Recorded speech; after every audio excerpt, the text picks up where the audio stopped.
नमस्कार मित्रांनो, स्वागत आहे तुमचे आजच्या भागात. आज आपण पाहणार आहोत काही महत्त्वाच्या किचन टिप्स. 1. बटाटे लवकर उकडावे यासाठी पाण्यात चिमूटभर हळद घालावी. 2. भेंडीची भाजी बनवताना त्यात 2 चमचे दही घालावे. यामुळे भाजी चिकट होत नाही किंवा भेंडी आधीच भाजून घ्यावी. 3. टोमॅटो संपले असतील तर तुम्ही ग्रेव्ही करताना टोमॅटो केचप घालू शकता. 4.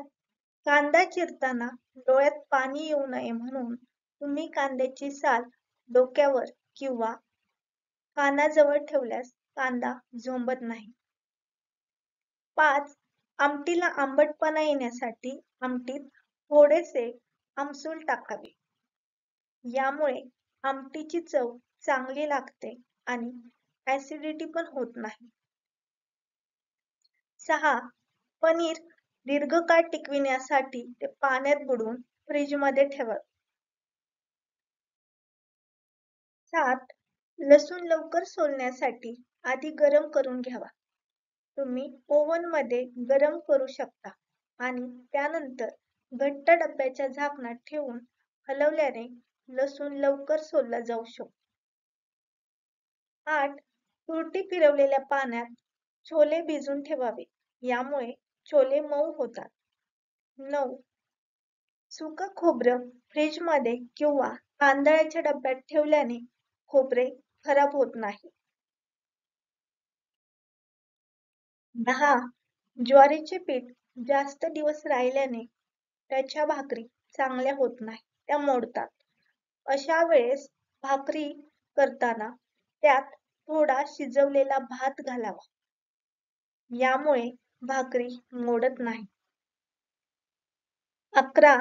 अळूवडी किंवा कोथिंबीर वडी किंवा चकल्या यासाठी बेसन भिजवून घेतल्यानंतर त्यात 1-2 चमचे कडकडीत मोहन घालावे. यामुळे हे पदार्थ छान कुरकुरीत होतात. 12. पुरी कुरकुरीत होण्यासाठी पिठात तांदळाचे पीठ मिक्स करावे. 13. भजी कुरकुरीत होण्यासाठी या पिठात मक्याचे पीठ म्हणजे कॉर्नफ्लॉवर मिक्स करावे. 14. घरात कढीपत्ता खूप सारा असेल किंवा उरला असेल तर तुम्ही तो तळून साठवून ठेवू शकता किंवा तो वाळवून त्याची पावडर करून रोजच्या वापरात उपयोग करू शकता. तसेच कोथिंबीरचा सुद्धा तुम्ही अशा प्रकारे साठवून उपयोग करू शकता. 15. एखादी भाजी कमी असेल तर त्यात तुम्ही तुम्हाला आवडणारी कोणतीही डाळ मिक्स करू शकता. यामुळे भाजी जास्त होईल आणि चवदार पण लागेल. आणि डाळीतून आपल्याला प्रोटीन्स म्हणजे प्रथिने पण भेटतील. 16. भाजीत आपण शेंगदाण्याचा कूट घालतो. त्यामुळे भाजीची चव नेहमीसारखीच लागते. किंवा भाजी घट्ट होण्यासाठी आपण नाईलाजास्तव शेंगदाणे टाकतो. अशा वेळेस आपण शेंगदाण्याऐवजी तीळ, जवस किंवा कारळ यांचा वापर करू शकतो. यातून आपल्याला कॅल्शियम पण भेटेल आणि भाजीची चव ही वेगळी लागेल.